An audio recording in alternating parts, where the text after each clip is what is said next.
Hey, good afternoon from blazing hot Columbus, Ohio. I'm Dave. This is Loki. And we're going to talk a little bit about chainsaws. Oh. So everybody likes 2100s. Great Husky, big saw, sounds mean, even at idle, sounds great. I'm getting ready to ship this one overseas, and it's a little special. It's got some stuff inside you wouldn't expect to see.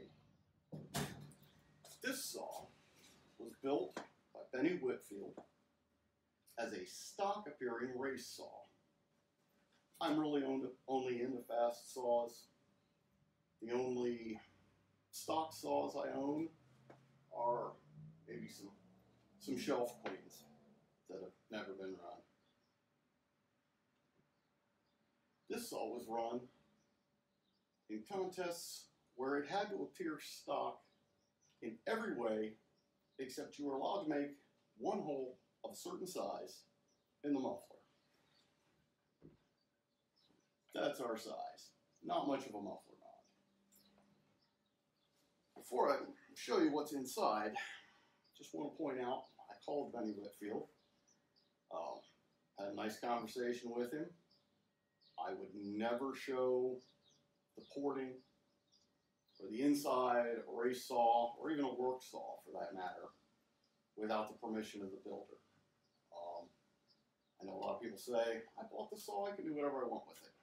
Okay, but if it's got stuff inside you didn't do, that stuff might be a secret that, you know, is worth a couple tenths of a second in a race, and that's an eternity in a race. So, anyway, without further ado, no presence lever.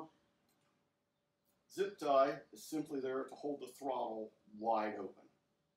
In a cold start race, it's cold on the ground, you've warmed it up a little bit, but it's shut off.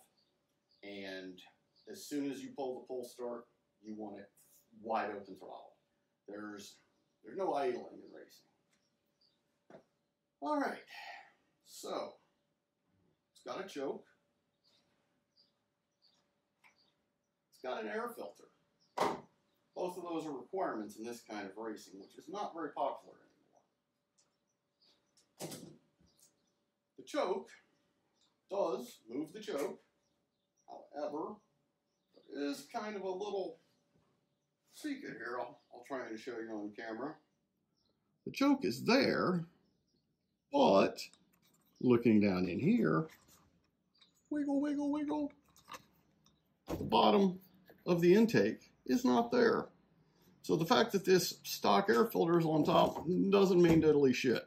All the air goes right in where it's needed. The inside of the carb, like most ported carbs, is, you know, completely opened up, drilled to what it needs.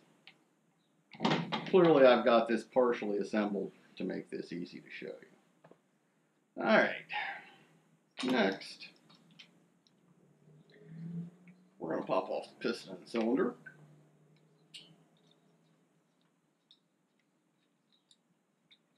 The muffler is also completely gutted inside. It looks stock, but is not.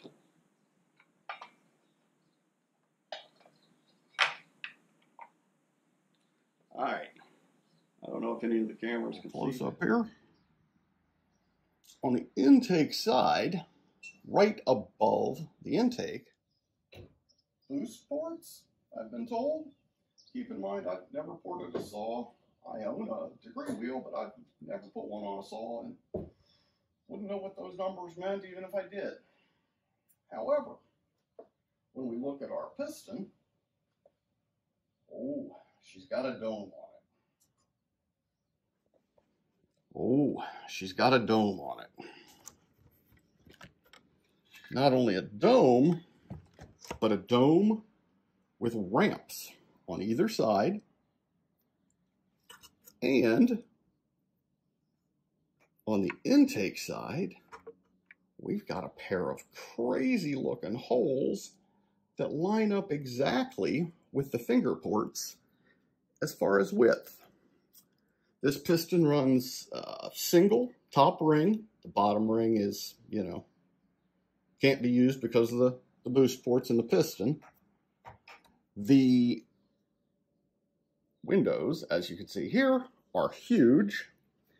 And where the ramps are on the side of the piston, there is not much meat left. All right, so all that's fun. It's got an unlimited coil, the timing's advanced. Not hard to start, but runs hard. One more little trick he had up his sleeve. A balanced, welded, full circle crank down in here. Not exactly easy to see, but fun nonetheless. Original 2100, good serial number, everything complete. Pretty nice shape. I do wish it had a nice badge on here. I've got some extra recoils, but they're either like for $298 or $2101, so I don't have a recoil to stick on this for Pat. I wish I did. Anyway, that's the fun stuff about a 2100 stock appearing race saw.